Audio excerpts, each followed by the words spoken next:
Welcome back! As promised, here's another episode on World War II. Although I don't plan to examine every single campaign in detail, I will take a look at the most important events and also add more videos on Hungary's participation. Today, however, I will discuss the Polish campaign and why Germany achieved the victory so quickly, surprising almost everyone.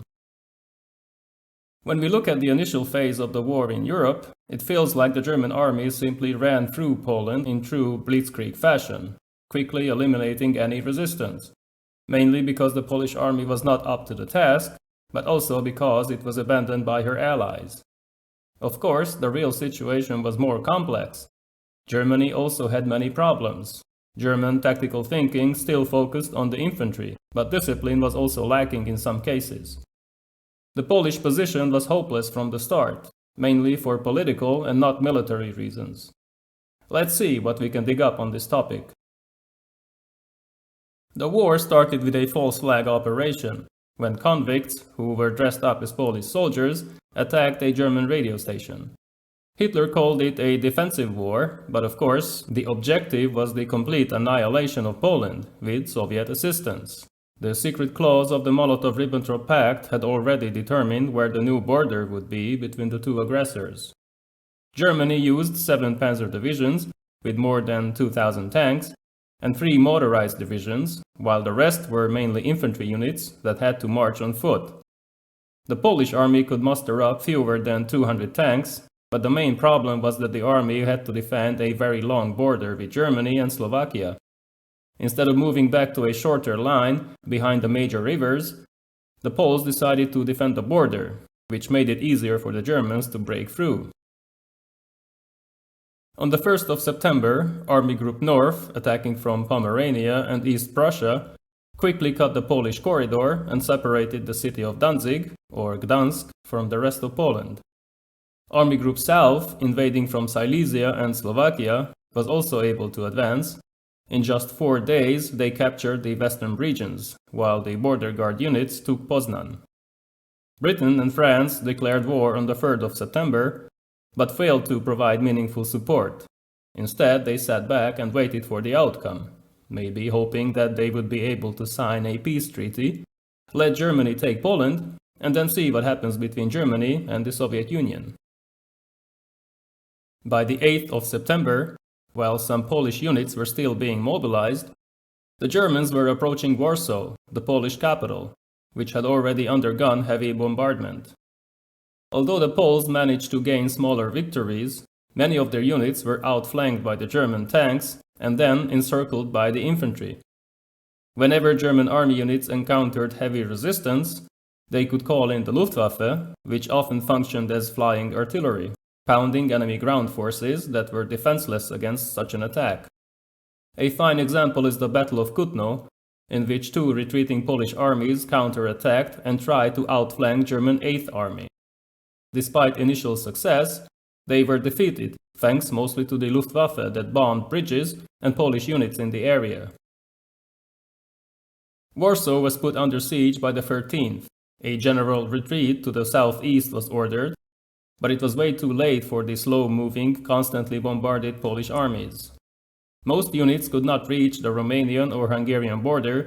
The much faster German mobile units were able to trap them, capturing more than 400,000 soldiers. On the 17th, the Soviet Red Army also attacked, with roughly 800,000 men, as per the secret clause of the Molotov-Ribbentrop Pact. They captured around 250,000 Polish soldiers, and executed most of the officers a year later. More than 40,000 were shot by the NKVD. 2 more major battles would be fought between Polish and German units, but the Poles lacked mobility and were also running out of ammunition and supplies.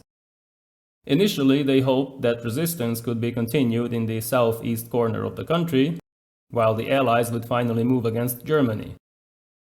The Soviet intervention made this impossible. The outcome was inevitable. The only question was how long it would take for the aggressors to eliminate all opposition.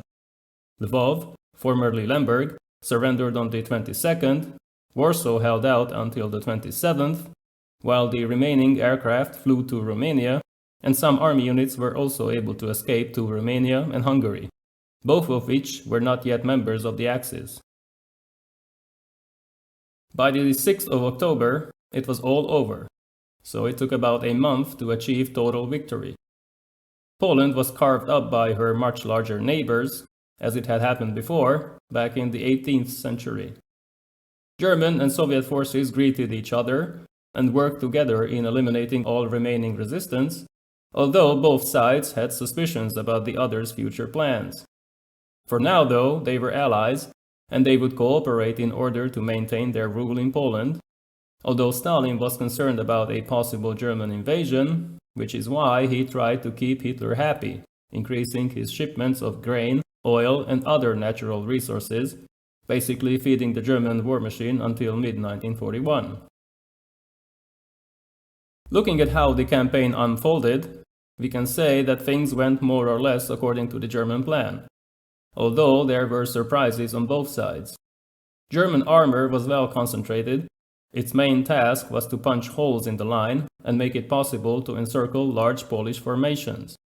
This they did, although most of the German tanks, like the Panzer Mark I and Mark II, were not better than their Polish counterparts.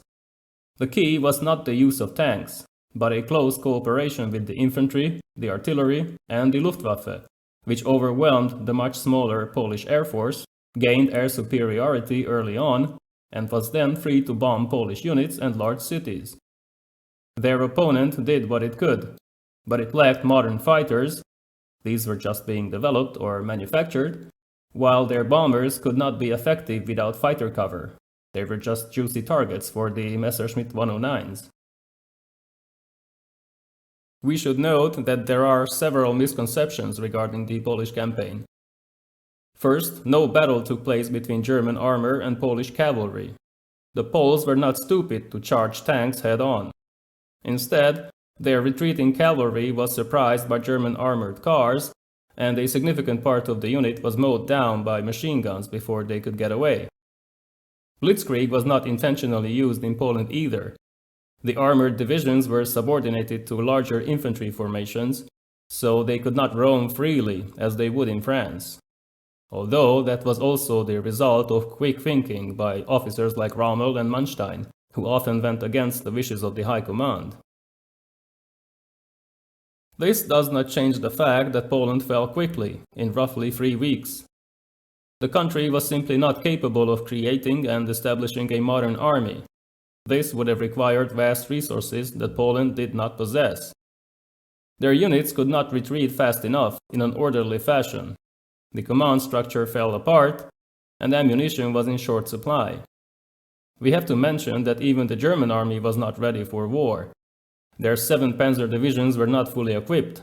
They lacked modern tanks like the Panzer Mark III and Mark IV, but better organization, tactics, a more mobile artillery that was partially motorized, and close cooperation between the different branches made a quick victory possible. We'll see whether they can repeat this outcome in France and other European countries. In the next episode, I will most likely talk about the French campaign, but I also want to discuss the North African adventure, which is also an interesting topic. See you soon!